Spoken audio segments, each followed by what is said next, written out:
এই ক্ষেত্রে আরেকটা কথা বলা প্রয়োজন যে পাকিস্তানি সাধারণ মানুষও আহ, যেহেতু আজ থেকে 50 বছর আগে মিডিয়ার এত বেশি অ্যাক্সেস ছিল না, এবং সোশ্যাল মিডিয়া তো একটা নতুন ফেনোমেনা।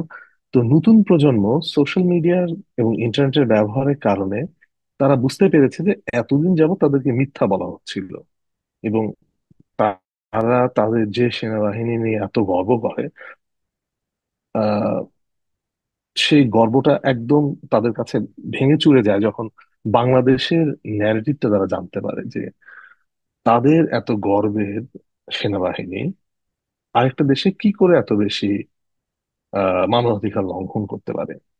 যখন একটা একটা সেনাবাহিনী মানবাধিকার লঙ্ঘন কিংবা গণহত্যায় জড়িত হয়, তাকে দিয়ে আপনার ফাংশনাল কাজ চলতে পারে, কিন্তু তাকে নিয়ে তো আপনার গর্বের কোনো জায়গা থাকতে পারে না। তো পাকিস্তান সেনাবাহিনী যেহেতু পুরো রাষ্ট্রকে এবং পুরো রাষ্ট্রের ন্যারেটিভকে নিয়ন্ত্রণ করে, সেজন্য তারা এতদিন মিথ্যা ভাবে এবং একটা মেকি ভাবে এই গর্বের জায়গাটাকে ধরে রেখেছিল। কিন্তু সোশ্যাল মিডিয়ার এই যুগে ইসরায়েল যেমন তার ন্যারেটিভ ধরে রাখতে পারতেছে না, ঠিক তেমনি পাকিস্তান সেনাবাহিনীও তার যে মিথ্যা ন্যারেটিভ, তার মিথ্যা গর্ব এবং এটাকেও তারা ধরে রাখতে পারছে না। তো আমিও আমি আজকে আলোচনার ক্ষেত্রে আমার বাংলাদেশ প্রীতি কিংবা আমি যেহেতু বাংলাদেশী, আমার দেশপ্রেম, এটাকে আমি একটু দমিয়ে রেখে কিংবা একটু নিরপেক্ষ ভাবেই আমি কথা বলার চেষ্টা করবো। আমার পাকিস্তানের প্রতি কোনো বিরূপ ধারণা কিংবা বিদ্বেষ নেই যে আমি সেই জন্য পাকিস্তানের সাথে সুসম্পর্ক কিংবা খুবই ভালো সম্পর্ক চাই না। আমি বিষয়টা নিরপেক্ষভাবে বোঝার চেষ্টা করছি যে কেন বাংলাদেশের উচিত না, বাংলাদেশের বর্তমান যে সুনাম, ডেমোক্রেসি কিংবা একটা যখন পপুলার আপরাইজিং হয় তখন সেই দেশটার গোটা দুনিয়াতে একটা সুনাম তৈরি হয়। বর্তমানে আমাদের ইকোনমির অবস্থা অত বেশি ভালো না।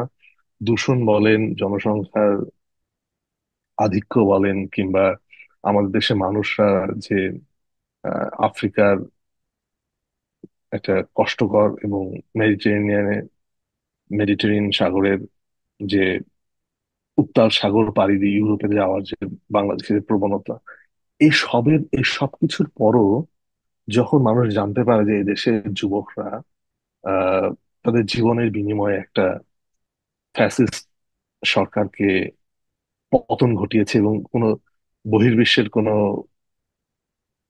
অংশগ্রহণ কিংবা তাদের আহ প্রচ্ছন্ন ভূমিকা ছাড়াই, তখন সেই দেশটার একটা আহ, একটা গ্রহণযোগ্যতা এবং ভাবমূর্তি দুনিয়াতে উজ্জ্বল হয়। সেই ক্ষেত্রে বাংলাদেশ বর্তমানে একটা খুবই খুবই উজ্জ্বল কিংবা সফট পাওয়ারের দিক থেকে খুবই শক্তিশালী একটা দেশ। মানে ইকোনমিস্ট নিশ্চয়ই কোনো প্রো বাংলাদেশি নিউজ মিডিয়া না, তাদের দৃষ্টিতেও বাংলাদেশ 2024-এর probably the country of the year নির্বাচিত হয়েছে শুধু একটাই কারণে, বাংলাদেশের ইকোনমি কিন্তু এমন না যে বাংলাদেশ 20% মানুষকে দারিদ্র্য সীমার উপরে নিয়ে আসছে, কিংবা আমরা এমন মহান কিছু অন্য সেক্টরে অ্যাচিভ করেছি, বিষয়টা তা নয়।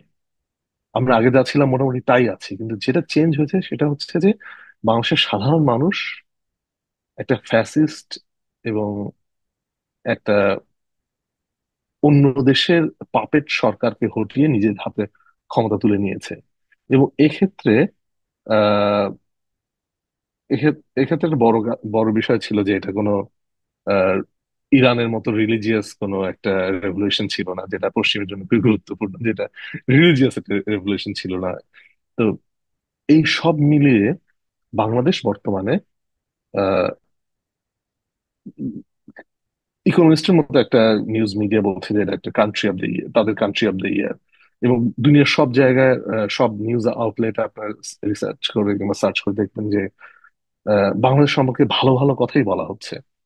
এবং প্রতিনিয়ত যে ইন্ডিয়ান মিডিয়াতে বলা হচ্ছিল যে সংখ্যালঘুদের অত্যাচার, সংখ্যালঘুদের অত্যাচার, এবং এটা বলতে গিয়ে তারা তাদের ন্যারেটিভকে প্রতিষ্ঠা করতে গিয়ে যখন মিথ্যার আশ্রয় নিয়েছে, হয়তো গোয়েবলস এর জামানায় কিংবা 10 বছর আগেও মিথ্যা ন্যারেটিভ দিয়ে অনেক কিছু প্রতিষ্ঠা করে ফেলা সম্ভব হতো, যেটা ইসরায়েল করে আসছে। কাজে ইসরায়েলের ওই শেখানো ফরম্যাট থেকে এটা ভারতেরও শিখে যাওয়ার কথা। কিন্তু সোশ্যাল মিডিয়ার এই যুগে যেখানে খুব দ্রুত ফ্যাক্ট চেক করে ফেলা সম্ভব, সেহেতু ভারতীয় মিডিয়ার ওই ন্যারেটিভটা, যদিও তারা যথেষ্ট পরিমাণ এফোর্টই দিয়েছিল, কিন্তু তাদের পক্ষে এই ন্যারেটিভটা ওইভাবে তৈরি করা সম্ভব হয়নি। ট্রাম্পের একটা টুইট ছিল, যেটা আমার মনে হয় ট্রাম্প যখন ক্ষমতায় আসবে, সে যখন তার স্টেট মেশিনারিজ ইউজ করতে পারবে এবং তার কাছে সঠিক তথ্যের অ্যাক্সেস থাকবে, আমার মনে হয় যে সে নিজেও বুঝতে পারবে যে এই বাংলাদেশের বিষয়টি পুরোপুরি ফ্যাব্রিকেটেড ছিল, যে সংখ্যালঘুদের নির্যাতন।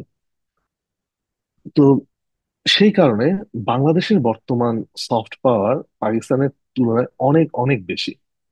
তো আমাদের ক্ষেত্রে আমি এই টপিকটি একটু চেঞ্জ করেছি, যে আমাদের সম্পর্কটা নেক্সট লেভেলে নেওয়া উচিত না, তো নর্মালাইজ তো ছিল এবং নর্মালাইজ তো থাকা উচিতই আমাদের জন্য। পাকিস্তানের সাথে ট্রেড রিলেশন রাখাটা খুবই জরুরি। এবং যদি সস্তায় ট্যুরিজমটাকে এক্সপ্লোর করা যায়, তো বাংলাদেশের মানুষের জন্য ট্যুরিজমটাও খুব ভালো একটা অপশন হতে পারে।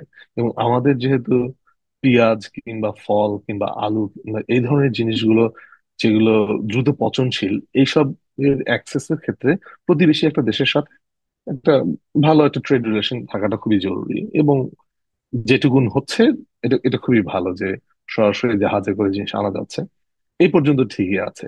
কিন্তু আমার আপত্তির জায়গাটা হচ্ছে পাকিস্তানের পার্সপেক্টিভ থেকে। পাকিস্তানের বর্তমান যে সরকার, শুধু বর্তমান সরকারই না, অধিকাংশ পাকিস্তানি সরকারই এরা ছিল আহ আর্মির পাপেট। কিভাবে আর্মির পাপেট হয়ে এতদিন মানে সরকার চালানো যায়, এর এটা বড় কারণ হচ্ছে পাকিস্তান আমেরিকার একটা ক্লায়েন্ট স্টেট। আমেরিকার যত ডার্টি জব আছে কিংবা ডার্টি লন্ড্রি আছে, এই কাজগুলো পাকিস্তান সারা জীবন করে এসেছে। পাকিস্তানের জন্মের পর থেকে, যখন আমরা পাকিস্তানের অংশ ছিলাম তখন থেকেই, যখনই কোরিয়ান ওয়ার ছিল, এটার একটা বেনিফিট পাকিস্তান পেয়েছে। কোরিয়ান ওয়ারে অস্ত্র সাপ্লাই দিয়ে, কিছু মার্সেনারি সাপ্লাই দিয়ে, এবং সিয়েটো এবং সেন্টোর অংশ হয়ে পাকিস্তান আমেরিকা থেকে বেশ ভালোই সুবিধা পেয়েছে। পাকিস্তানের জনগণ কি সুবিধা পেয়েছে, এটা আমরা আলোচনা করছি না। পাকিস্তানের স্টেট মেশিনারিজ, বিশেষ করে পাকিস্তান আর্মি সুবিধা পেয়েছে। ভিয়েতনাম ওয়ারের সময় এই সুবিধাটা পাকিস্তান পেয়েছে। দুটা আফগান ওয়ারের সময় পাকিস্তান এই সুবিধাটা পেয়েছে আমেরিকার কাছ থেকে, এবং আমেরিকার কাছ থেকে কিছু উচ্ছিষ্ট ডলারও তারা বেশ ভালোই পেয়েছে। তো পাকিস্তানের ইকোনমি এই ওয়ার ইকোনমির উপরে অনেক বেশি ডিপেন্ডেন্ট ছিল। সেই অর্থে কোনো এক্সপোর্ট আর্নিং ছাড়াই পাকিস্তান মোটামুটি সার্ভাইভ করতে পেরেছে এই আমেরিকার ডার্টি জব গুলো করার কারণে। তো সেই কারণে, যেহেতু স্বাধীনতার পর থেকে পাকিস্তান আর্মি এই বিলিয়ন বিলিয়ন ডলার আমেরিকার কাছ থেকে নিয়ে আসতো, এবং আনার একটাই কারণ ছিল পাকিস্তান আর্মির আহ আমেরিকার সাথে সহযোগিতা। তো সেই কারণে টোটাল পাকিস্তানের কেউই এই বিষয়ে, যেহেতু পয়সা আসছে, তো কেউই এই বিষয়ে খুব বেশি কমপ্লেন করে নাই। এবং সবাই এই বিষয়টাকে তাদের জন্য যেহেতু ভালো, তারা ভালোভাবেই নিয়েছে। এক্ষেত্রে বলা যেতে পারে যে আইয়ুব খানের সময় বাংলাদেশে যে তৎকালীন পূর্ব পাকিস্তানে যে উন্নতি এবং অবকাঠামো ইনফ্রাস্ট্রাকচার ডেভেলপমেন্ট হয়েছিল, তার পিছনেও এই আমেরিকান সহযোগিতা এবং ওই আমেরিকার ওয়ার গুলোতে পাকিস্তান সেনাবাহিনীর অংশগ্রহণ একটা বড় কারণ ছিল। তো আস্তে আস্তে যেটা ফেনোমেনা পাকিস্তানে দাঁড়ালো, যে পাকিস্তানের সব স্টেট ইনস্টিটিউশন আর্মির আজ্ঞাবহ হয়ে দাঁড়ালো। এবং পাকিস্তানের জনগণও যেহেতু কখনো শ্রমিক হিসাবে কিংবা কখনো কলোনিয়াল মেন্টালিটির কারণে তারা আর্মির দ্বারা শাসিত হতেই কমফোর্টেবল ফিল করতো। তারা আর্মিকে ভয় এবং ভয় মেশানো শ্রদ্ধার চোখে দেখতো, তো মনে করতো যে এটাই বোধহয় ভালো হবে তাদের জন্য, যেহেতু তাদের সাধারণ মানুষের শিক্ষা লেভেল কখনোই আসলে ওই লেভেলে থাকে না। তো আহ বাং ইন্ডিয়ার অনেক আহ, লেখক এইভাবে লিখেছেন যে দুনিয়ার সব দেশে একটা আর্মি থাকে, কিন্তু পাকিস্তান আর্মির একটা দেশ আছে, যেটা মাঝে মাঝে শুনতে মনে হতো যে খানিকটা এক পেশে এবং এক পাক্ষিক। কিন্তু একটু গভীরভাবে চিন্তা করলে যদিও এটা পাকিস্তান বিরোধীদের তৈরি করা ন্যারেটিভ, কিন্তু এই ন্যারেটিভের অবশ্যই কিছুটা সত্যতা আছে। যে পাকিস্তান আর্মি যেভাবে একটা স্টেটকে কন্ট্রোল করে, কোন স্টেট, অন্য কোন দেশের আর্মি সে কোন স্টেটকে এভাবে কন্ট্রোল করতে পারে না। তো পাকিস্তান আর্মি কখনো কখনো যখন দেখতে পায় যে তাদের জনগণ অনেক বেশি বিরক্ত তাদের উপরে, তখন তারা তাদের দ্বারা তৈরি করা একটা পাপেটকে দিয়ে একটা সরকার তৈরি করে। আবার যখন আহ দেখে যে এখন জনগণকে কন্ট্রোল করা সহজ, আহ তখন তারা সরাসরি সেনা শাসনের মাধ্যমে দেশ চালায়। যেহেতু বর্তমান দুনিয়া একটু চেঞ্জ হয়ে গেছে, এখন কোন রকম মিলিটারি রুলারকে কেউ অ্যাকসেপ্ট করবে না। তাই তারা শ্যাম ডেমোক্রেসির মতো একটা ভুয়া নির্বাচনের আয়োজন করে তাদের মনোনীত কিছু প্রার্থী নিজেরাই জিতিয়ে নিয়ে এসে একটা একটা পাপেট গভর্নমেন্ট দিয়ে দেশ চালায়। কিন্তু ওই পাপেট গভর্নমেন্টের পিছনের মাস্টার মাইন্ড কিংবা মূল ক্রিয়ানক পাকিস্তান আর্মি থাকে। তো মাঝখানে পাকিস্তান আর্মি যখন আহ বিন লাদেনকে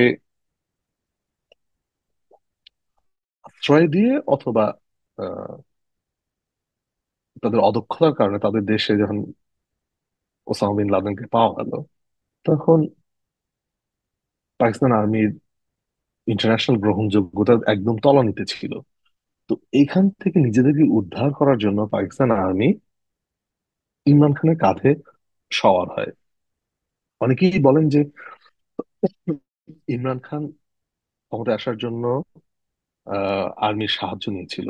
বরং বিষয়টা উল্টো, যে পাকিস্তান আর্মি তাদের ক্রেডিবিলিটি বাঁচানোর জন্য ইমরান খানের সাহায্য নিয়েছিল। তার কারণ ইমরান খানের পপুলার সাপোর্ট ছিল। একজন মানুষ যার সমগ্র পাকিস্তানের গ্রহণযোগ্য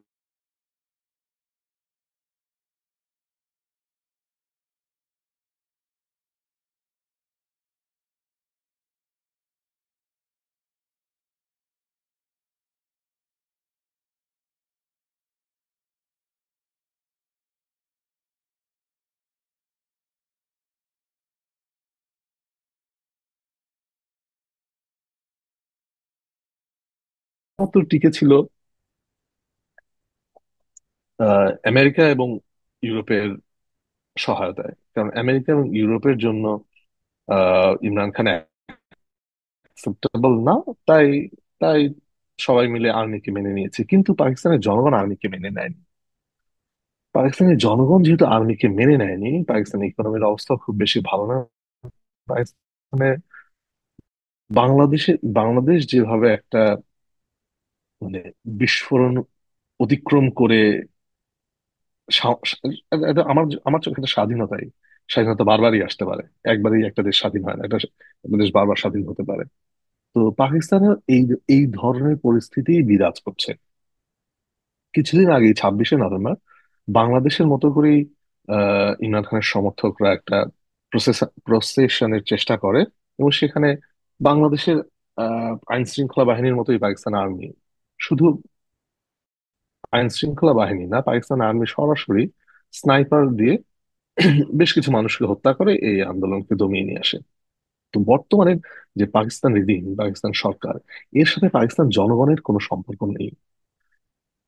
পৃথিবীর অন্যান্য মুসলিম দেশগুলোর মতোই পাকিস্তানে একদমই ডেমোক্রেসি অনুপস্থিত। তো সেই কারণে পাকিস্তানের জনগণ আবার তাদের সেনাবাহিনী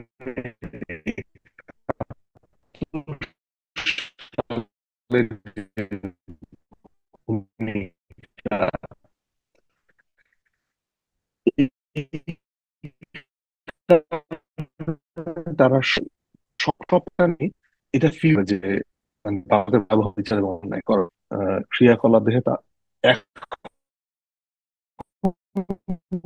তাদের রিয়েলাইজেশন, তাদের সেনাবাহিনী অথবা আজকে এমনকি 5 বছর আগেও, যেহেতু ওই পরিমাণ দালিলিক প্রমাণ অথবা পাকিস্তানের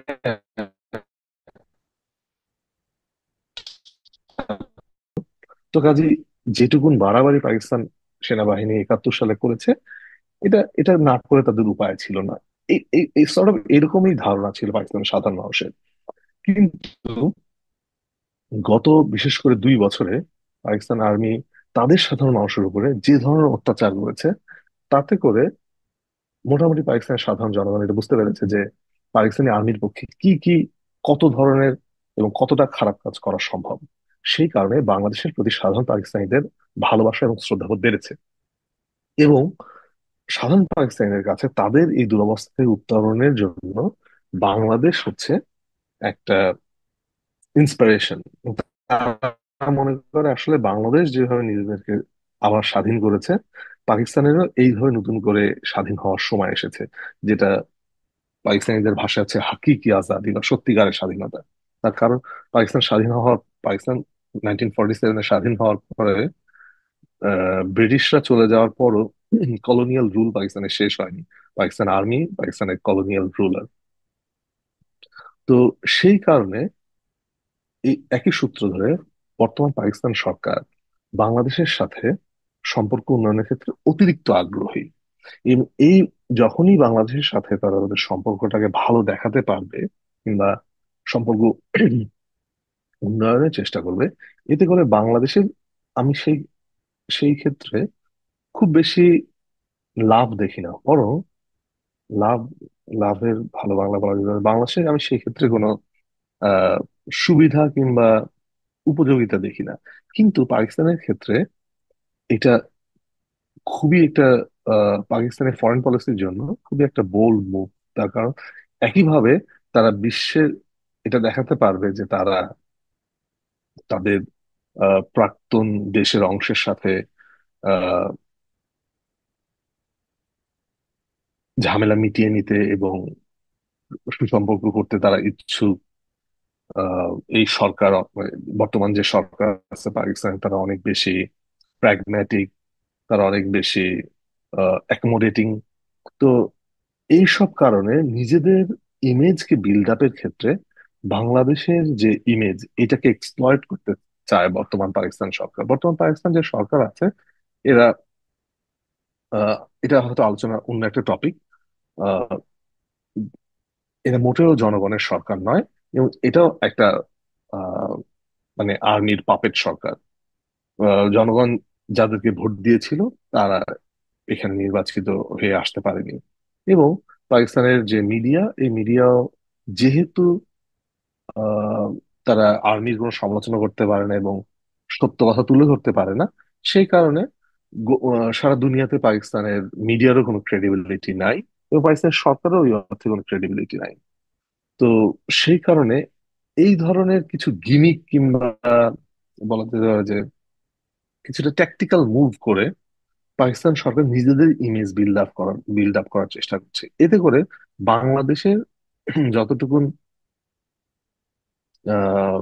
বেনিফিট হওয়ার কথা, আমার মনে হয় না বাংলাদেশে এখানে কোনো বেনিফিট হবে। বরং বাংলাদেশকে দেখিয়ে, বাংলাদেশের সাথে সম্পর্ক উন্নয়ন করে পাকিস্তানের এই জনবিচ্ছিন্ন এবং একটি স্বৈরাচারী সরকার, তারা তাদের ভাবমূর্তি উজ্জ্বলের চেষ্টা করবে। এখানে কেন আমি বাংলাদেশের সাথে পাকিস্তানের সম্পর্ককে নেক্সট লেভেলে কিংবা উচ্চতর জায়গায় নিয়ে যাওয়ার ক্ষেত্রে আহ দ্বিমত পোষণ করি, তার কারণ হচ্ছে বাংলাদেশে যে সরকারকে আমরা হটিয়েছি, পাকিস্তানের বর্তমানে সেই ধরনের সরকারই আছে। শুধু একটা বিষয় ছিল, বাংলাদেশের সরকার অন্য দেশের আহ, অন্য দেশের সেনাবাহিনীর দ্বারা আহ, অন্য দেশের সেনাবাহিনী না, কিংবা দ্বারা অন্য দেশের পাপেট ছিল। আর পাকিস্তানের সরকার নিজেদের সেনাবাহিনীর পাপেট। এইটুকুন ডিফারেন্স ছাড়া বাংলা পাকিস্তানের বর্তমান সরকার এবং বাংলাদেশের যে পতিত স্বৈরাচার, তাদের মধ্যে কোনো শ্রেণীগত এবং চরিত্রগত পার্থক্য নেই। তো সেই কারণে বর্তমান যে স্বাধীন বাংলাদেশ, বর্তমান যে গণতান্ত্রিক চিন্তাধারা এবং মূল্যবোধের বাংলাদেশ, তাদের সাথে কখনোই একটা ব্রুটাল অটোক্রেটিক রেজিমের সুসম্পর্ক হওয়াকে আমি নৈতিক বলে মনে করি না। যখন পাকিস্তানে একটি জনগণের সরকার আসবে এবং সেই জনগণের সরকার বাংলাদেশের সাথে ন্যায্যতার ভিত্তিতে এবং অতীত তাদের কর্মের জন্য অনুতপ্ত হয়ে বাংলাদেশের সাথে সম্পর্ককে এগিয়ে নিতে ইচ্ছুক হবে, আমি মনে করি অবশ্যই বাংলাদেশের পাকিস্তানের জনগণের সাথে সম্পর্ক ভালো হওয়া খুবই জরুরি। কিন্তু এটা বর্তমান জনবিচ্ছিন্ন সরকারের সাথে নয়। তো আমি এখানেই থামতে চাচ্ছি। আহ আপনাদের সাথে আলোচনাটা শুরু করা যাক। ভাই, আমি আপনার একটা কথার সাথে একটু একমত মানে হবো কিনা আমি বুঝতে পারতেছি না। আপনি একটা শব্দ উচ্চারণ করছিলেন যেটা হচ্ছে আপনার বিহারি গণহত্যা, বাংলাদেশে যেটা মানে ব্যাপক ব্যাপক আকারে প্রচার করা হয়। মানে বিষয়টা কি, মানে বিষয়টার ঐতিহাসিক কতটা সত্যতা আছে যে বিহারিদের উপর ব্যাপক আকারে মানে ইন্টারন্যাশনালি সেটা কিলিংসটা হয়েছে, যেটা বাংলাদেশে অনেকে দাবি করে থাকে। আহ আজ আজকে আলোচনার টপিক এটা নয়। আমি বলি নাই বাংলাদেশে বিহারি গণহত্যা হয়েছে কিংবা অনেক বড় আকারে হয়েছে, আলোচনার টপিক এটা না। আমি বলতে যাচ্ছি পাকিস্তানের জনগণ ভাই, মানে 71 সালে পাকিস্তানের আর্মির যে গণহত্যা, সেটাকে তারা লেজিটিমাইজ করার চেষ্টা করে এভাবে যে যেহেতু বাংলাদেশে বিহারি গণহত্যা হচ্ছিল, তাই পাকিস্তান আর্মির এই বাড়াবাড়ি না করে কোনো উপায় ছিল না। আমি পাকিস্তানি জনগণের ন্যারেটিভটা বোঝানোর চেষ্টা করছিলাম, যেটা আজ থেকে 5 বছর আগে ছিল। আমি বলার চেষ্টা করছি না যে বিহারি গণহত্যা হয়েছে কি হয় নাই কিংবা কি পরিমাণে হয়েছে। ধন্যবাদ ভাই। থ্যাংক আর ফুয়াদ খুব ইন্টারেস্টিং একটা টপিক নিয়ে আলোচনা করলো।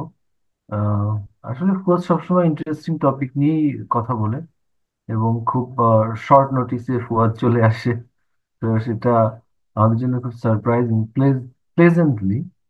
এনিওয়ে, তো আহ, ফুয়াদের সঙ্গে আমার এই টপিকে অনেক কিছু এগ্রি করার অ্যাজ ওয়েল অ্যাজ ডিসএগ্রি করার আছে। কিন্তু আজকে আমিও খুব একটা বেশি ডিসএগ্রিমেন্টের দিকে যাব না, ফুয়াদ। আমি আসলে just কয়েকটা কোয়েরি আমার কাছে মনে হয় যে খুব আমি ভ্যালিড হতে পারে। সেটা হলো যে পাকিস্তানের বর্তমান যে রেজিমটা, এইটা আহ, মানে এটা কি সামহাও আমেরিকা দ্বারা নিয়ন্ত্রিত না? এটার সঙ্গে এটা শুধুমাত্র আর্মি নিয়ন্ত্রিত বললে কি এটাকে ঠিকভাবে আহ, মানে ইয়ে করা হয়? মানে এটার সঙ্গে তো অফকোর্স আমার তো মনে হয় যে আমেরিকার পলিটিক্যাল এস্টাবলিশমেন্টের একটা আহ, ব্যাপার কানেকশন রয়েছে, এবং ইমরান খানকে সরানোর পেছনেও তো আমেরিকার একটা বিরাট ভূমিকা ছিল।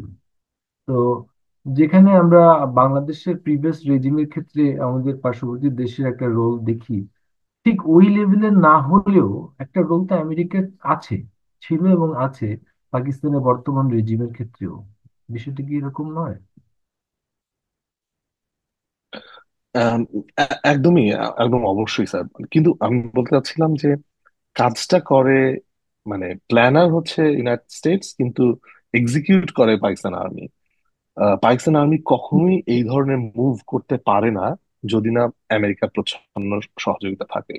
হুম। আমেরিকার প্রচ্ছন্ন সহযোগিতা ছাড়া পাকিস্তান আর্মি ব্যাকফুটে চলে যায়। তখন আপনি দেখবেন যে বেনজির ভুট্টো কিংবা নওয়াজ শরীফ একটু ভোকাল হয়ে কথা বলতে পারে, কিংবা তখন তখন মনে হয় যে দেশটা একটু ডেমোক্রেটিক।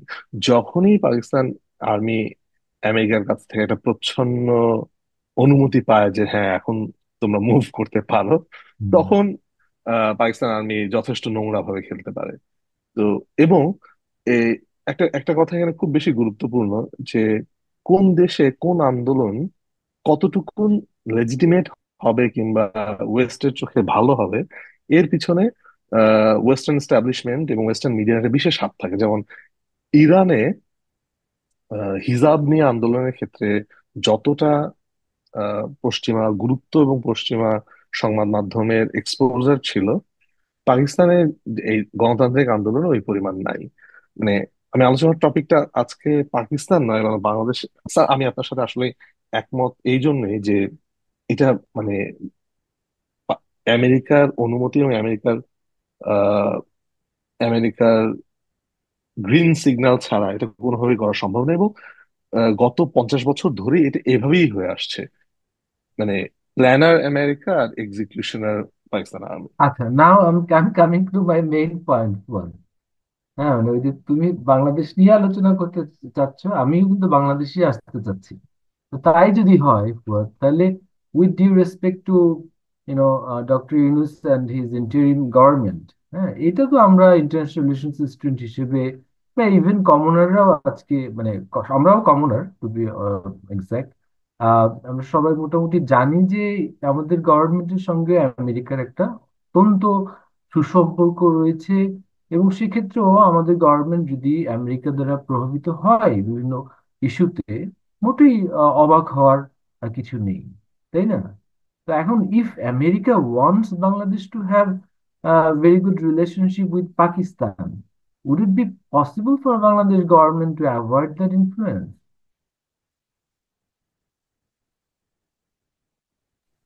স্যার, আপনার কোশ্চেনটা জবাব দেওয়ার মতো ক্রেডিবিলিটি এবং স্কিল কি আমার আছে কিনা আমি সন্দিহান।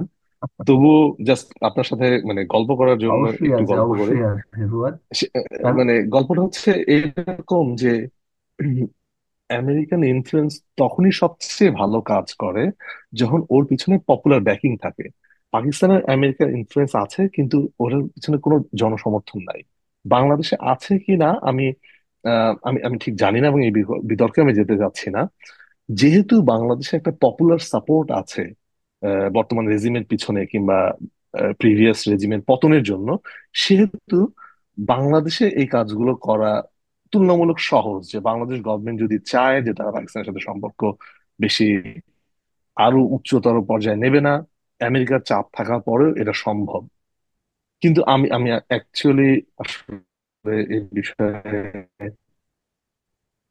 ভালো মতো জানি না, সেই জন্য আমি ওইটা বলতে পারছি না যে আসলে বাংলাদেশ গভর্নমেন্টের পক্ষে আমেরিকার এই চাপকে। না, আমি সেটা চাপ কথাটা কিন্তু ব্যবহার করিনি, আমি কিন্তু প্রভাব ব্যবহার করেছি।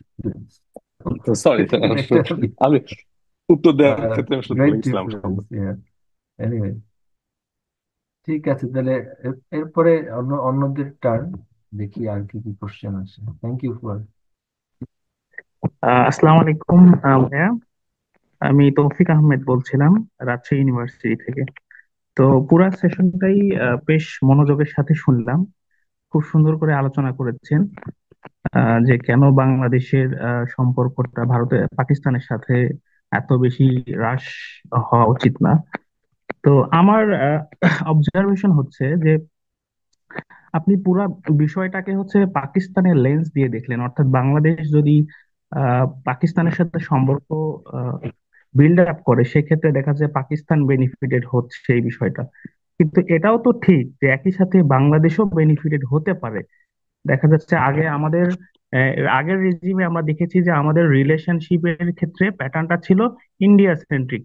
অনেকটা দেখা যাচ্ছে ইন্ডিয়া ফ্যাক্টর ছিল আমাদের রিলেশনশিপের ক্ষেত্রে বা আমাদের ফরেন পলিসিতে। তো সেই জায়গা থেকে আমরা একটু বের হয়ে আমরা হচ্ছে মাল্টিপল পার্টনারের সাথে, বিশেষ করে সাউথ এশিয়ার যে সার্কের আরেকটা কান্ট্রি পাকিস্তানের সাথে যে আমাদের এঙ্গেজমেন্টটা ছিল ওটা কোয়াইট লো ছিল। সেই জায়গা থেকে দেখা যাচ্ছে যে আমরা ভারতের পাশাপাশি বা চীনের পাশাপাশি আমরা দেখা যাচ্ছে পাকিস্তানের সাথেও এঙ্গেজড হচ্ছি। সেক্ষেত্রে দেখা যাচ্ছে অনেক বেশি আমরা আরো বেশি প্র্যাগমেটিক ওয়েতে আগাচ্ছি। এই বিষয়টা আপনি এভাবেও তো আমরা দেখতে পারি যে বাংলাদেশ মাল্টিপল স্টেটের সাথে এঙ্গেজড হচ্ছে গ্লোবালি। তো শুধুমাত্র তাদের কনসার্ন না, আমাদেরও কনসার্ন যে আমরা হচ্ছে শুধুমাত্র ইকোনমি প্লাস মিলিটারি প্লাস এই রিজিওনাল সিকিউরিটির বিষয়টা যদি আমরা চিন্তা করি বা সার্কের কথা চিন্তা করি, তাহলে আমাদেরকে এই সাউথ এশিয়ান প্রত্যেকটা স্টেটের সাথে আমাদেরকে এঙ্গেজমেন্ট বাড়াতে হবে। আমি বিষয়টাকে এভাবে মানে চিন্তা করি। সেই জায়গা থেকে আমার মনে হচ্ছে যে বাংলাদেশের পাকিস্তানের সাথে রিলেশনশিপটা খুব বেশি তাদের জন্য বেনিফিটেড যেমন হতে পারে, আমাদের জন্য বেনিফিট হতে পারে। এ বিষয়ে আপনার কি মানে আপনি কিভাবে দেখতেছেন বিষয়?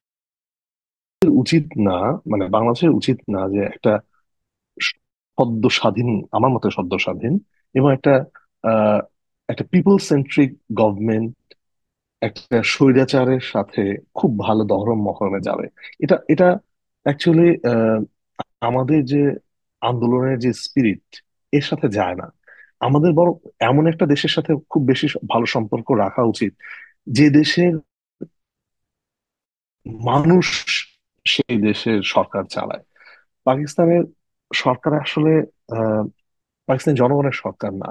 সেই কারণে যখনই একটা দেশের সরকার জনগণের সরকার হয় না, তাদের সাথে সম্পর্কের আহ অতি আন্তরিকতা আহ খানিকটা আমার মতে এই আমাদের যে মূল্যবোধের সাথে যায় না। সবসময় একজন মানুষের একটা একটা রাষ্ট্রের সাথে একটা রাষ্ট্রের বন্ধুত্ব হওয়ার ক্ষেত্রে মূল্যবোধের মূল্যবোধের একাত্মতা হওয়াটা জরুরি। কিন্তু আপনি যে পয়েন্টগুলো বললেন এই পয়েন্টগুলোর সাথে আমি দ্বিমত করছি না। আমি সেজন্যই আমার প্রেজেন্টেশনের টপিককে নর্মালাইজ শব্দটাকে অ্যাভয়েড করছি। হ্যাঁ, নর্মালাইজেশন অবশ্যই থাকা উচিত, কোঅপারেশন অবশ্যই থাকা উচিত, কিন্তু একটু আমার মনে হয় একটু আমাদের মধ্যে থেকে সংযম কিংবা একটু ধীরতাও দেখানো উচিত। যে আমরাও একটু অপেক্ষা করে দেখি না যে হয়তো হতে পারে যে পাকিস্তানেও একটা পিপলস গভর্নমেন্ট আসতে পারে, নট পিপলস পার্টি, মানে জনগণের একটা সরকার আসতে পারে। যখন পাকিস্তানের সাধারণ জনগণের ম- মত অনুযায়ী সে দেশটা চলবে, তখন আমাদের যে সম্পর্কটা হবে সেটা আরো বেশি আন্তরিক এবং ফ্রুটফুল হবে। এবং এই সম্পর্কটা আন্তর্জাতিক দুনিয়াতে অনেক বেশি অ্যাপ্রিসিয়েটেড হবে। কিন্তু মানে আপনার যে পয়েন্ট, এটার সাথে আমি আমি একদম একমত যে হ্যাঁ, আমাদেরও ভিন্ন অপশন এক্সপ্লোর করার সময় এসেছে। আমাদেরও সময় এসেছে আমাদের নিজস্ব স্বার্থকে সংহত করা, এবং আহ, শুধু একটা রাষ্ট্রের বদলে অন্য অনেক রাষ্ট্রের সাথে যেন আমরা যেন এক একমুখী না হয়ে যাই। মানে আমাদের আন্তর্জাতিক সম্পর্কের ডিমগুলো যেন আমরা বিভিন্ন ঝুড়িতে রাখতে পারি। আমি আপনার সাথে একদমই দ্বিমত করছি না। ভাইয়াকে অনেক ধন্যবাদ, অনেক সুন্দর করে বিষয়টা এক্সপ্লেইন করছেন।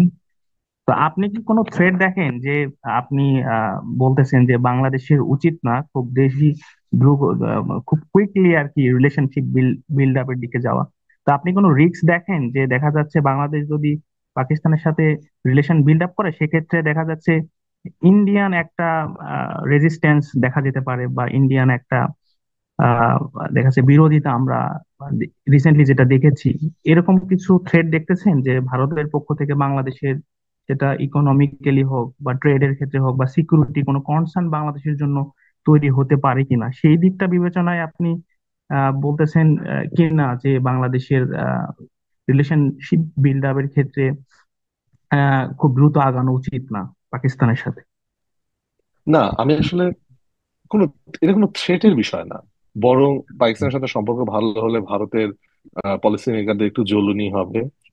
এটাও বেশ মজারই, কিন্তু আমি আমার আমার একদমই কনসার্নটা হচ্ছে মূল্যবোধের জায়গা থেকে। যে আমি কখনোই আহ আমি কখনোই মানে চাই না যে একটা স্বৈরাচারী রাষ্ট্রের সাথে আমাদের খুব ভালো সম্পর্ক হোক। অবশ্যই সম্পর্ক হওয়া উচিত, অবশ্যই ট্রেড, অবশ্যই যাতায়াত, ট্যুরিজম, এসব এসব হওয়া উচিত। কিন্তু আমি চাই না যে সম্পর্কের আন্তরিকতা এবং উষ্ণতা যেন অনেক বেশি উঁচুতে চলে যায় একটা একটা ব্রুটাল রেজিমের সাথে। কেননা আমরা তো আমরা তো বিষয়টা মানে এক্সপিরিয়েন্স করে এসেছি যে যখনই আপনি একটা ব্রুটাল রেজিমকে কিংবা একটা ফ্যাসিস্ট রেজিমকে লেজিটিমেসি দেবেন, এতে করে ওই দেশের জনগণ ক্ষতিগ্রস্ত হয়। মানে আগে যেমন আমরা ক্ষতিগ্রস্ত হতাম যখন কোন একটা দেশ, ধরেন ফ্রান্সের প্রেসিডেন্ট এসে যখন আহ শেখ হাসিনার সাথে খুব দহরম মহরম দেখালো, তখন এই দেশের সাধারণ মানুষরা ক্ষতিগ্রস্ত হয়েছে, যারা যারা গুমের শিকার ছিল কিংবা যারা কোনোদিন ভোট দিতে পারেনি, যাদের যাদের কোনো ভয়েস ছিল না, সে মানুষগুলো ক্ষতিগ্রস্ত হয়েছে। এবং এতে করে ফ্রান্সের সফট পাওয়ার ক্ষতিগ্রস্ত হয়েছে। ফ্রান্স যখন একটা স্বৈরাচারী সরকারের সাথে এরকম দহরম মহরম করে, তাতে করে ফ্রান্সের ক্ষতি হয়। ঠিক তেমনি এখন আমরা আমরা একটা মানে আপনারা যদি ওই ওই ছবিটা বারবার দেখেন ইকোনমিক্সের, যে আমরা কান্ট্রি অফ দ্য ইয়ার। তার কারণ একটা একটা মানে পপুলার একটা আন্দোলনের মাধ্যমে একটা সরকারকে উৎখাত করা, এটা এটা খুবই ছোটখাটো ব্যাপার না। তো আমরা এরকম একটা অ্যাচিভমেন্টের পরে আমাদের উচিত না আমাদের অ্যাচিভমেন্টের ভাগই একটা একটা একটা স্বৈরাচারী সরকারকে করা, বাস এইটুকুনি। কিন্তু পাকিস্তানের সাথে সম্পর্ক ভালো হলে যে ভারতের পলিসি মেকারদের জ্বলুনি হয়, এই বিষয়ে তো কোনো সন্দেহই নেই। আমরা পাকিস্তানের এই জন্মের পর থেকেই দেখেছি যে পাকিস্তান আর্মির একটা প্রচ্ছন্ন মানে ব্যাকআপ দেওয়া বা তারা ক্ষমতায় যাওয়া কিংবা তাদের অনুগত শাসক তারা হচ্ছে দিয়ে দেশটা চালাচ্ছে, এরকম একটা বিষয়। অর্থাৎ এই বর্তমান অবস্থাতেও আমরা এর কোনো ব্যত্যয় দেখছি না। অর্থাৎ আর্মিদের একটা সিগনিফিকেন্ট রোল তাদের পলিটিক্সে আছে। তো সেই জায়গা থেকে বাংলাদেশ কি ওয়েট করবে যতদিন পর্যন্ত তারা এই অবস্থা থেকে উত্তরণ হবে না? আমরা হচ্ছে তাদের সাথে সম্পর্ক বিল্ড আপের দিকে যাব না?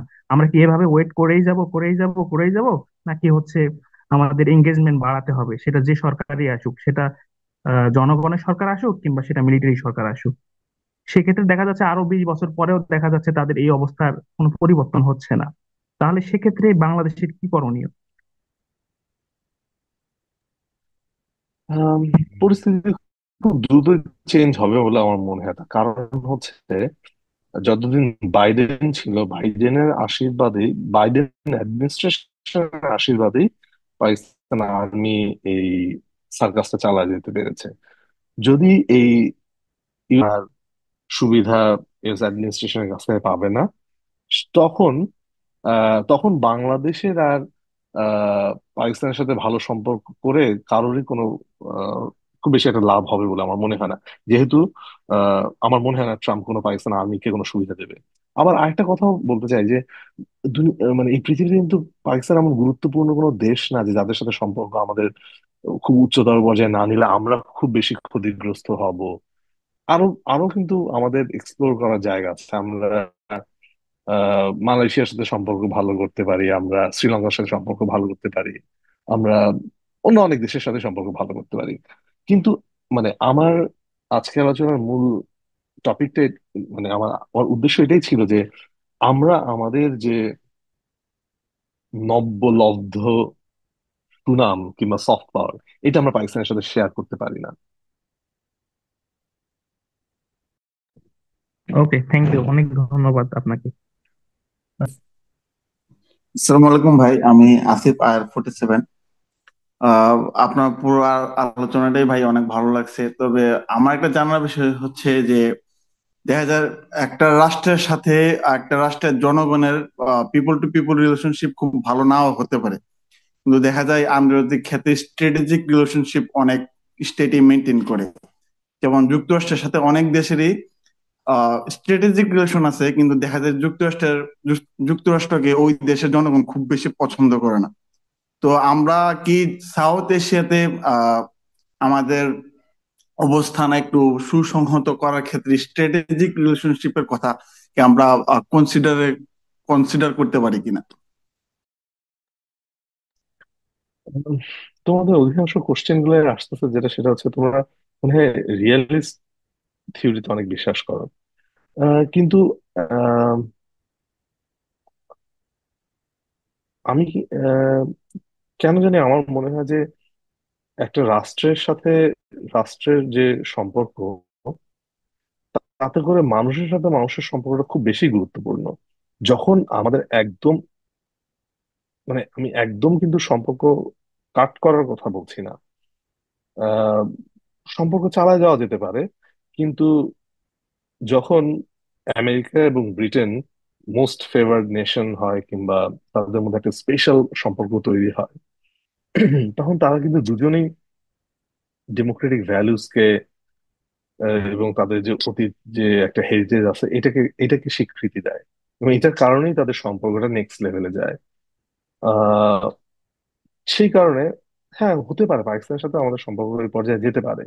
কিন্তু যখন আমরা গণতান্ত্রিক ধারায় কিংবা মূল্যবোধে চলছি এবং তারা সেখান থেকে পুরো উল্টো দিকে চলছে, তখন আমাদের মধ্যে সম্পর্কটা আর ওই পর্যায়ে যায় না, যেতে পারে না, যেহেতু আমাদের মূল্যবোধটা ডিফারেন্ট হয়ে যায়। ধর্ম এক কিনা এটা ব্যাপার না, যখন মূল্যবোধ ডিফারেন্ট হয় তখন সম্পর্কটা ওই লেভেলে যায় না। কিন্তু আমি কিন্তু কখনোই, মানে আমার আচরণে কি এরকম মানে কোনো ভাইব আসছে কিনা যে পাকিস্তানের সাথে আমাদের সম্পর্ক ত্যাগ করা উচিত, বিষয়টা মনে হয় আহ আমি মনে হয় তোমার কোশ্চেন আনসারটা ঠিক মতো করতে পারিনি। যদি আম, আর একটু ক্লারিফাই করতে চাও, একটু সম্পূরক কোশ্চেন করো। না ভাই, বিষয়টা কি, আমরা যদি সৌদি আরব বা ইউএস এর রিলেশনশিপের কথা যদি আমরা চিন্তা করি, দেখা যায় যে মানে ইউএস এর একদম যে স্টেট এদের মূল্যবোধ ডেমোক্রেসি ওইটা কিন্তু পুরো অপোজিট সৌদি আরব। তারপরে কিন্তু এদের যে জিও পলিটিক্যাল ইনফ্লুয়েন্সের জন্য ওরা মেনটেন করছে। তো বর্তমানে আমার মনে হয় যে মানে বর্তমানে চায়নার রাইজের সাথে সাথে ইন্ডিয়ার যে ইনফ্লুয়েন্স সাউথ এশিয়াতে একদম কমে আসছে, এটা এটা আমার মনে হয় যে একদম এখন পরিষ্কার।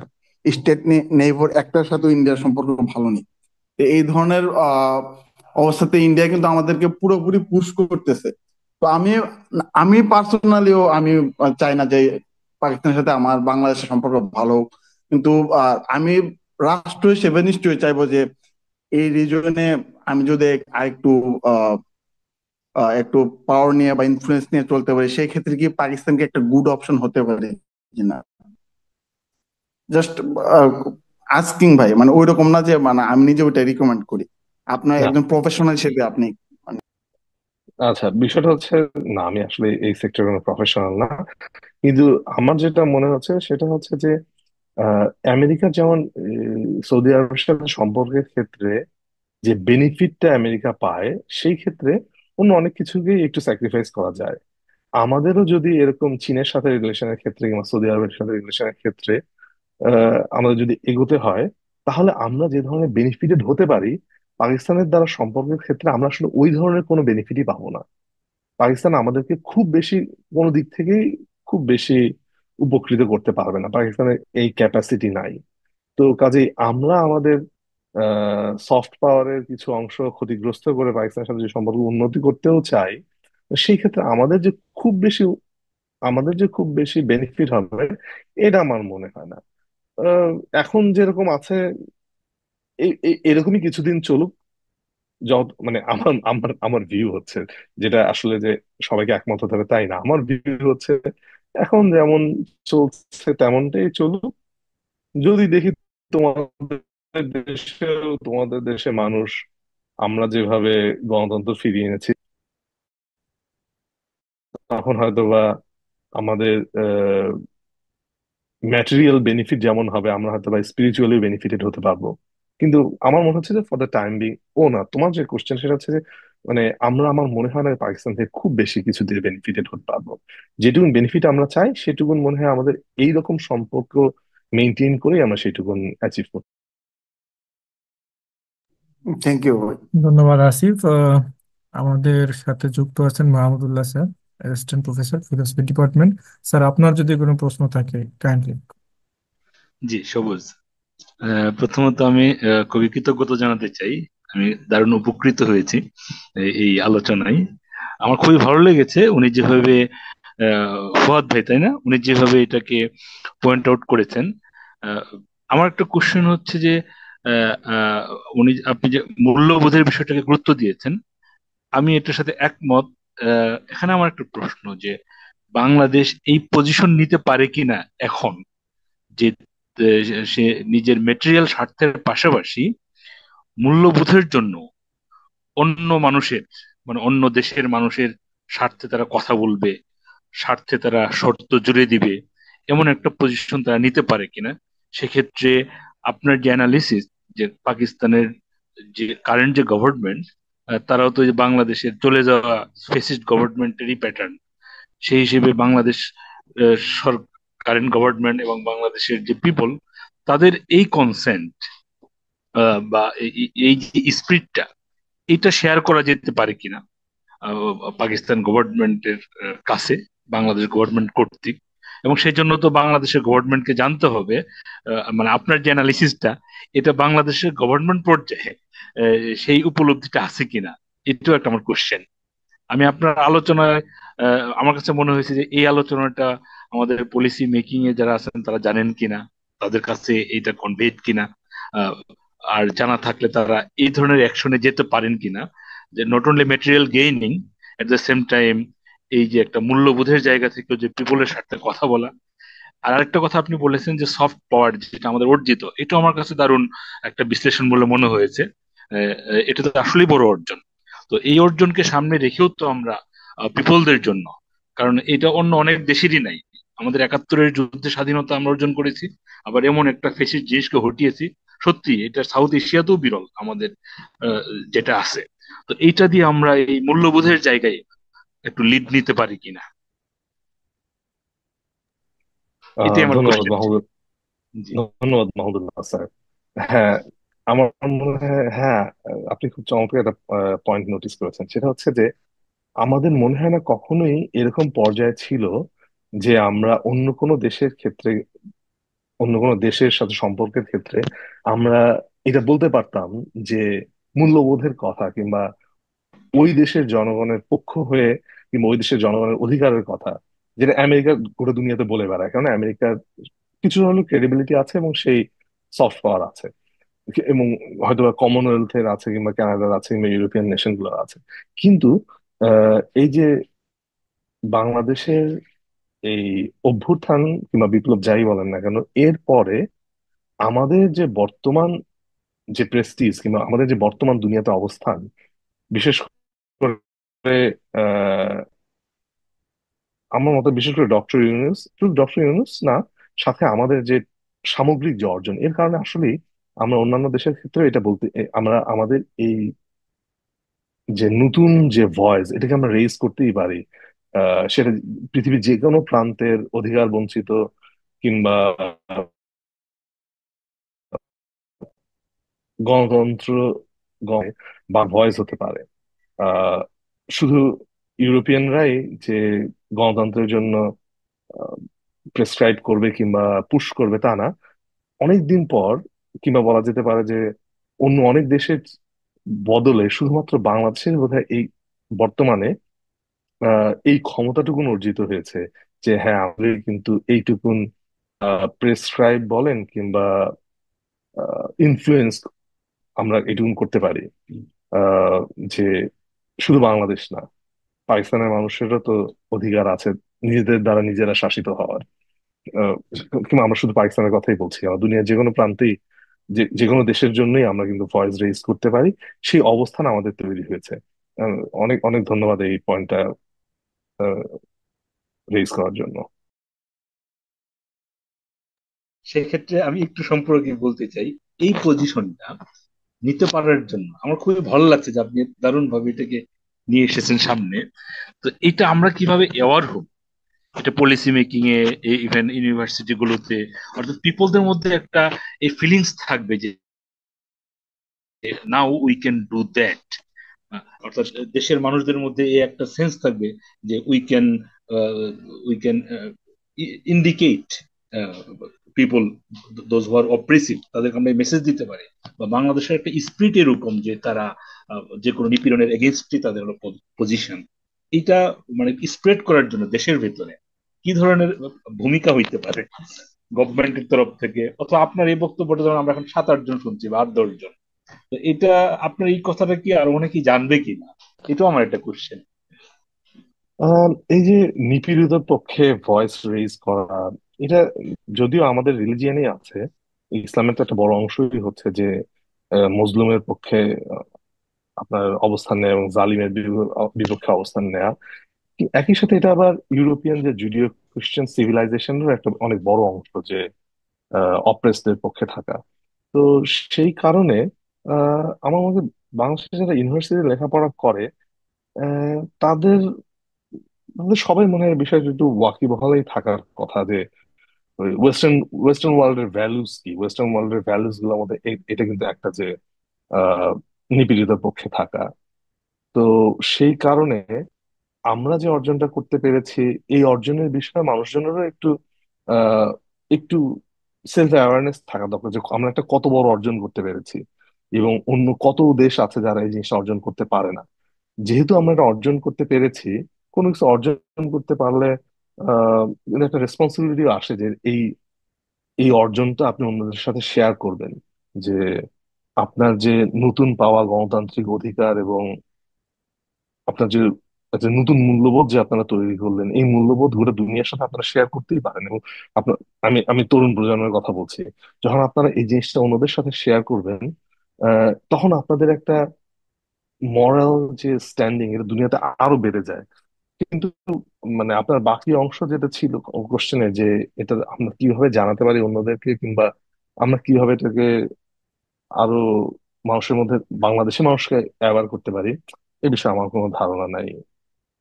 বা মানে বা আমি বাংলাদেশে গভর্নমেন্ট আসলে গভর্নমেন্ট বিষয়টাকে কিভাবে নিতে পারে, মানে নেওয়ার জন্যই। এই বিষয়, এই সেন্সটা গভর্নমেন্ট ধারণ করবে, তার প্রতি পরতে পরতে আমরা পাবো, এটা কিভাবে হবে? এটা যদি হতে পারে, এটা ডক্টর ইউনূস ছাড়া আর কেউ, আর কারো ভালো বোঝার কথা, এবং আর কারো পক্ষে এটা ভালো এক্সিকিউট করা সম্ভব না।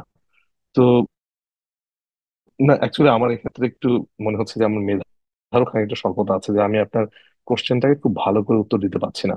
কিন্তু আমার মনে হচ্ছে আপনি যেটা বলতে চাচ্ছেন, এটা যদি মানে প্ল্যান করতে হয় এবং এক্সিকিউট করতে হয়, এটা করার জন্য ডক্টর ইউনূসের চেয়ে ভালো আর কোনো মানুষ দুনিয়াতে আছে বলে, মানে অ্যাটলিস্ট বাংলাদেশে তো অবশ্যই নাই। বুঝতে পেরেছি। জি। আর আমি এখানে একটু বলতে চাই, মানে আমার মতামত দিতে চাই। May I? স্যার অবশ্যই একটু জি ক্যামেরাটা অন জি করেন স্যার। স্যার। জি স্যার, প্লিজ। ক্যামেরা জি থাকে, স্যার। বলছি রবি। স্পিকারের ক্যামেরা অন আছে, তোমার ক্যামেরা আছে, ভালো। তো সেটা হলো যে আহ, এই আসিফের কথা এবং মাহমুদুল্লাহ ভাইয়ের কথার সূত্র ধরে, যে একটা তো হলো যে when it comes to real politics, তাই না, সেখানে নর্মেটিভিজম চলে টু এ সার্টেন এক্সটেন্ট, সেটা বোধহয় আমরা সবাই স্বীকার করবো, তাই না? কেউ আসলে পুরোপুরি নর্মেটিভিটি নিয়ে আসলে থাকতে পারে না, as I said, when it comes to real politics। তো বাংলাদেশের ক্ষেত্রেও যদিও বাংলাদেশের এই ডেমোক্রেটিক ট্রানজিশন যে গ্রেট অ্যাচিভমেন্ট, তারপরও এইটা বোধহয় আমাদের এক্সপেক্ট করাটা ঠিক হবে না যে বাংলাদেশ এখন শুধুমাত্র ডেমোক্রেটিক স্টেট গুলোর সঙ্গেই সম্পর্ক স্থাপন করতে পারবে বা করতে চাইবে। এটা কখনোই হয়নি অতীতেও।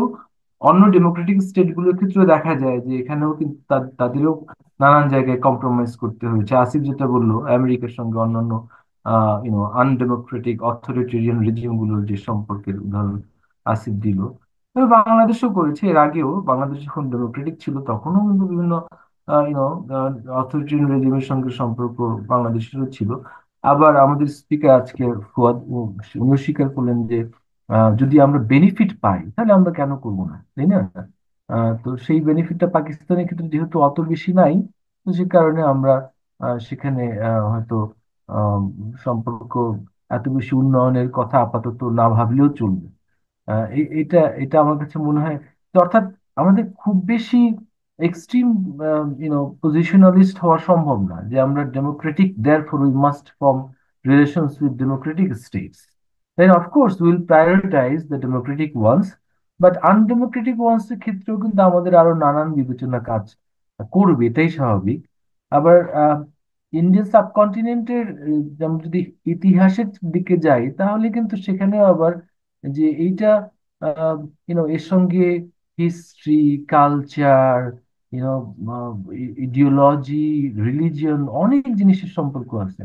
আই মিন, আমি না চাইতে পারি বা ফুয়াদ না চাইতে পারে, বাংলাদেশের বর্তমানে যারা আছেন বা যা আহ, নানানভাবে কানেক্টেড, তাদের মধ্যে অনেকেই আছেন, আমি যে ট্রেন্ডটা খেয়াল করি, তারা এভাবে ভাবেন যে পাকিস্তানের সঙ্গে সম্পর্ক রক্ষা করাটা আমাদের একটা ঐতিহাসিক এবং অনেক টু সাম এক্সটেন্ট সাংস্কৃতিক, ধর্মীয় একটা লিগ্যাসি বহন করে।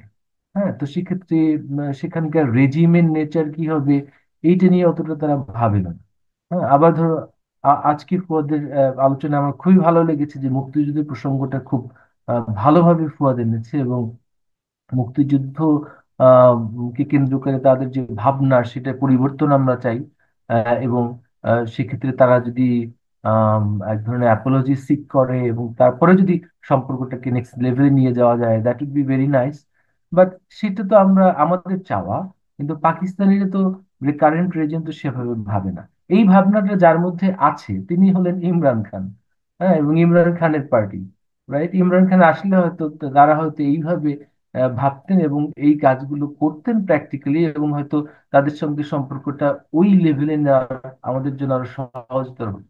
কিন্তু আবার এটাও দেখতে হবে বাংলাদেশে এখন যারা আছেন তারা কি এটা ডিমান্ড করেন কিনা।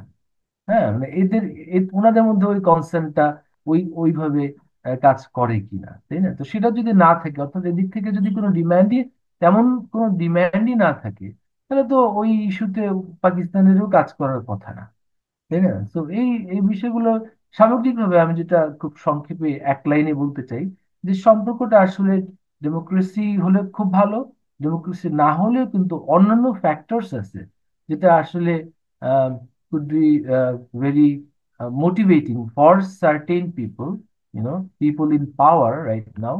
তো সেইটা হয়তো again to some extent real পলিটিককে রিফ্লেক্ট করে। আর মোহাম্মদুল্লাহ ভাইয়ের কথার সূত্র ধরে, হ্যাঁ, এটা খুব ইম্পর্টেন্ট পয়েন্ট যে বাংলাদেশ এখন এটা এক্সপ্রেস করবে, এবং Bangladesh must make others know that yes we value democracy, we value Democratic values, এবং সেটা যদি বাংলাদেশ করতে পারে বাংলাদেশের সফট পাওয়ার আরো বাড়বে। এবং সেইটা হয়তো ইন দ্য লং রান শুধু পাকিস্তানের সঙ্গে নয়, বাংলাদেশের সঙ্গে অন্যান্য স্টেটগুলোর সম্পর্কের ক্ষেত্রেও একটা বিরাট ভূমিকা পালন করতে পারে। এবং আহ, ফুয়াদ যেটা যেভাবে বলছে যে বাংলাদেশের মতো রাষ্ট্র যে এইটাকে একটা ইউনো মানে সম্পর্ক নির্ধারণের ক্ষেত্রে একটা নির্ধারক হিসেবে কাজে লাগাতে পারে, এটা একটা এক্সাম্পল সেটার হতে পারে। তো আমার মনে হয় যে এই সফট পাওয়ারের কনসার্নটা এখানে খুব গুরুত্বপূর্ণ কনসার্ন হিসেবে কাজ করতে পারে। অ্যাগেইন এটার মধ্যেও যে নর্মাটিভিটি রয়েছে সেটি কিভাবে রিয়েল পলিটিক্যাল ইউনো ডিম্যান্ডকে অস্বীকার করবে বা ওভারকাম করবে সেইটা এখন দেখার বিষয়। It is just my opinion. তো আই ডোন্ট নো ফুয়াদ আমার সঙ্গে এগ্রি করবে কিনা। না স্যার, আমি আপনার সাথে পুরোপুরি একমত। তার সাথে আমি পুরোপুরি একমত। কিন্তু আমার শুধু একটাই কনসার্ন যে আমরা আহ, পাকিস্তানের সাথে সম্পর্ক অন্য লেভেলে যদি নেই, মানে আমেরিকা এবং ব্রিটেনের মধ্যে যে ধরনের সম্পর্ক, এতে করে বাংলাদেশ কোনোভাবেই কোনো উপকৃত হবে না। এখানে একতরফা উপকৃত পাকিস্তান হবে, বাংলাদেশ কোনো রকম উপকৃতই হবে না। এবং আপনি যেটা বললেন যে হ্যাঁ, ইমরান খানের পার্টি যদি কখনো জয়লাভ করে, তাহলে আমরা যে ধরনের ক্ষমা কিংবা আমরা যে ধরনের ওদের কাছে অনুশোচনা চাই একাত্তরের বিষয়ে, একাত্তর গণহত্যার বিষয়ে, সেটা সেটা হয়তো আসতে পারে। আমার মনে হয় শুধু ইমরান খান না, পাকিস্তানের যে কোনো একটা ডেমোক্রেটিক ইলেকশনে যে ডেমোক্রেটিক দলই জিতবে, তারাই বাংলাদেশের সাথে নিঃশর্তভাবে ক্ষমা চাইতে রাজি হবে। তার কারণ পাকিস্তানের সাধারণ জনগণ বাংলাদেশের সাথে ক্ষমা চাইতে উদগ্রীব। তারা মনে করে যে এটা তাদের একটা পাপ, তারা যদি এই ক্ষমা না চায়, এই পাপ থেকে তারা মুক্তি পাবে না। কিন্তু পাকিস্তানের ফরেন পলিসি এবং পাকিস্তানের সরকার কখনোই ক্ষমা কিংবা নিঃশর্ত ক্ষমা এই টার্মটা ইউজ করতে চায় না, শুধু একটাই কারণে, যখনই ক্ষমার প্রসঙ্গটা আসবে, তখনই আসবে যে কেন ক্ষমা। যখনই জানা যাবে যে এই কারণে ক্ষমা, যে তোমাদের আর্মি এই কাজ করেছে, তখন পাকিস্তান আর্মির বর্তমানে যে লুটপাট, এটা তখন আরো বেশি প্রশ্নবিদ্ধ হবে। শুধুমাত্র পাকিস্তান আর্মি তাদের লুটপাট কিংবা তাদের যে কলোনি, এখন তারা কলোনি, পাকিস্তানের কলোনিয়াল মানে প্রভুত্ব পাকিস্তান আর্মি, তো তাদের এই প্রভুত্ব ক্ষতিগ্রস্ত হবে। শুধু এই কারণেই পাকিস্তানের সরকার বাংলাদেশের কাছে আনুষ্ঠানিকভাবে নিঃশর্ত ক্ষমা চাইতে পারছে না। তার কারণ, ক্ষমা চাইলেই প্রথম কোশ্চেন যে কিসের ক্ষমা, কেন ক্ষমা, কেন আমাকে ক্ষমা চাইতে হচ্ছে। তখন সবাই জানবে যে পাকিস্তান আর্মির কৃতকর্মের কারণে ক্ষমা চাইতে হচ্ছে। তখন আঙ্গুলের তীরটা আর্মির দিকে যাবে। আর্মি যে এখন যে সম্পদ ভোগ করছে, তখন ওইটা খানিকটা ক্ষতিগ্রস্ত হবে। শুধুমাত্র এই সামান্য একটু কারণে, যে পাকিস্তানি এলিটদের মানে ভোগের খানিকটা ঘাটতি হবে, সেই কারণে পাকিস্তান সরকার ক্ষমা চাইতে পারছে না। এবং এটা আহ, মানে হতে পারে, মানে ক্ষমা চাওয়াটা কিংবা সম্ভব কিংবা সম্পর্ক স্বাভাবিকীকরণ হতে পারে শুধু একটাই কারণে, যখন একটা ডেমোক্রেটিক সরকার ক্ষমতায় আসবে। ডেমোক্রেটিক সরকার ক্ষমতায় আসলে মানুষের আহ মতামতটা আসবে, পাকিস্তানের সাধারণ মানুষ আসলেই মানে এই পাপ থেকে তারা মুক্তি পেতে চায়। যে এখানে ফুয়াদ একটু ডিসএগ্রি করতেই হচ্ছে। সেটা হলো যে পাকিস্তানের এই কারেন্ট যে গভর্নমেন্ট যে পার্টিকে রিপ্রেজেন্ট করে, দুইটা পার্টিকেই তো করে, তাই না? মুসলিম লীগ, নওয়াজ, এবং ওদিকে পিপলস পার্টি কি এখন আছে ওদের সঙ্গে? জি স্যার। আচ্ছা, যাই হোক, এরা কিন্তু আগেও ডেমোক্রেটিক্যালি ইলেক্টেড ছিল, তাই না? তখন কিন্তু ওই ক্ষমা চাওয়ার প্রশ্নে তাদেরও কিন্তু অনড় অবস্থান ছিল। এখানে এই দুইটা পার্টিরই কিন্তু একটা হিস্টোরিক্যাল রোল ছিল ইন 1971 অ্যান্ড প্রায়র 71 পোস্ট 71। তো ওই সময়ের ঘটনা প্রবাহের সঙ্গে যেহেতু তারা জড়িত ছিল, এবং আর্মির সঙ্গে একদম সরাসরি জড়িত ছিল, অ্যাসোসিয়েট হিসেবে তারা কাজ করেছে। আহ, সেই কারণে তাদের পক্ষে এটা যতটা কঠিন, খানের পক্ষে ততটা কঠিন না, because Imran Khan has nothing to do with that part of history, right? Imran খানের পার্টিরও তেমন কোনো মানে লস তো নাই ওখানে ক্ষমা চাইলে, এবং তাদের কোনো হিস্টোরিক্যাল কোনো লিগ্যাসিও নাই ওইটার ক্ষেত্রে। তো ইমরান খান আহ, রাদার এইটাকে এখন ক্যাপিটালাইজ করতে পারে। আমি একটু এই ক্যাপিটালিস্ট ওয়ার্ডটা ব্যবহার না করলেও পারতাম, অন্য কিছু দিয়ে রিপ্লেস করা যেত, বাট তারপরে ধরলাম ইমরান খান পলিটিকে এটাকে ক্যাপিটালাইজ করতে পারে, কারণ আর্মির বিরুদ্ধে সে একটা অস্ত্র হিসেবে এটাকে কাজে লাগাচ্ছে এখন, বা পলিটিক্যাল পার্টিগুলোর পেছনে। এবং ইমরান খান দেখাচ্ছে অ্যাজ এ প্যাট্রিয়ট যে তাদের ভুল পলিসির কারণেই এবং তাদের জিঘাংসার কারণেই পাকিস্তান রাষ্ট্রের এত বড় ক্ষতি হয়েছিল, পাকিস্তান দ্বিখণ্ডিত হয়েছিল, তাই না? এই যে এই জুনেও কিন্তু ইমরান খান টুইট করেছে জেলে বসে, রিপোর্টেডলি, এবং সেখানে কিন্তু একই ধরনের অ্যালিগেশন ছিল এই 2024-এর জুন জুলাইয়ের দিকেও, তাই না? তার মানে ইমরান খান কিন্তু কন্টিনিউয়াসলি এইটাকে একটা টুল হিসেবে কাজে লাগিয়ে যাচ্ছেন। অন দ্য আদার হ্যান্ড ওই পার্টিগুলোর তো ওই সময়ের রোল প্লাস আর্মির সঙ্গে তাদের ঘনিষ্ঠতা সব মিলিয়ে তারা তো আসলে ওইটিকে ডিজন করতে পারছেনই না। হ্যাঁ, তো তারা যদি ডেমোক্রেটিক্যালি ইলেক্টেড হয়েও আসেন, আমার মনে হয় না যে তারা আসলে 71 প্রশ্নে তাদের অবস্থান থেকে খুব র্যাডিক্যালি সরে আসতে পারবেন। কিছুটা হয়তো নমনীয়তা দেখাবেন, কিন্তু ওই র্যাডিক্যাল চেঞ্জটা আসলে ইমরান খানের পক্ষেই সম্ভব, আমার মনে হয়। স্যার আমি এখানে একটু দ্বিমত করি। সেটা হচ্ছে যে এটা শুধু Sure, পলিটিক্যাল sure. পার্টির বিষয় না, বিষয়টা হচ্ছে যে পাকিস্তানের জনগণ আগে বাংলাদেশের কাছে আহ, ক্ষমা চাইতে অত বেশি উন্মুখ ছিল না, বিগত মানে 5 বছর আগেও। বর্তমানে পরিস্থিতিটা অনেক ডিফারেন্ট। বর্তমানে পাকিস্তানের জনগণ চায় বাংলাদেশের কাছে ক্ষমা চাইতে। ইমরান খান চায় কি চায় না, ইমরান খান এটাকে পলিটিক্যালি ক্যাপিটালাইজ করতে পারবে কিনা, হ্যাঁ অবশ্যই পারবে হয়তোবা, কিন্তু ওই আলোচনাটা পরে। প্রথমত হচ্ছে পাকিস্তানের জনগণ চায় তারা তাদের এই পাপ থেকে মুক্তি পেতে। তাদের তাদের নিজস্ব আর্মির বিষয়ে যে মোহ ভঙ্গ ঘটেছে, তার পিছনে আরেকটা বড় তাদের রিয়েলাইজেশন হচ্ছে যে 71 সালে তাদের আর্মি বাংলাদেশে যেটা করেছে। তো আমি বলতে চাচ্ছি যে শুধু ইমরান খান না, যে কোনো একটা পার্টি যদি জনগণের ভোটে আসে তাহলেই তারা এটা পারবে। সেটা পিপলস পার্টি কিংবা নওয়াজ শরীফ পার্টি, আমি সেটা বলছি না। তার কারণ হচ্ছে আগে জনগণই ক্ষমা চাইতে ইচ্ছুক ছিল না, এখন আহ পার্টির চেয়েও জনগণই বেশি ক্ষমা চাইতে ইচ্ছুক। তার কারণ মোটামুটি সবকিছুই পাকিস্তানের জনগণের কাছেও ক্লিয়ার হয়ে গেছে। হ্যাঁ, সেটা ঠিক আছে। এখন I I don't see disagreement, I I see rather agreement between you and me, কারণ এই জনগণই তো আসলে ইমরান খানকেই রিপ্রেজেন্ট করছে। ইমরান খানই তো most popular politician and his party. I mean, election হলেই তো আসলে ইমরান খানের ক্ষমতা আসার কথা, তাই না? জি জি। তো সেটাই বলছি, যদি ইলেক্টেড গভর্নমেন্ট হয় যদি ইমরান খানের ক্ষমতা, আমি তার পার্টির গভর্নমেন্ট ফর্ম ফর্ম করার কথা, এবং সেক্ষেত্রে এটা হতে পারে। বাট বাই এনি চান্স যদি অন্য পলিটিক্যাল পার্টিগুলো এসে পড়ে, তাহলে আমার মনে হয় ওই ওই জায়গায় যে তাদের যে হিস্টোরিক্যাল রোল অ্যান্ড লিগ্যাসি, সেইটা অনুযায়ী তাদের পক্ষে এই ডিসিশন নেওয়াটা খুব কঠিন হবে। হ্যাঁ, আর যদি জনগণ তাদেরকে কোনোভাবে বাধ্য করে, আমি জানি না সেটা কোন উপায়ে, it is still sounds like wishful thinking. হ্যাঁ, জনগণ যদি তাদেরকে বাধ্য করে সেটা ভিন্ন ব্যাপার।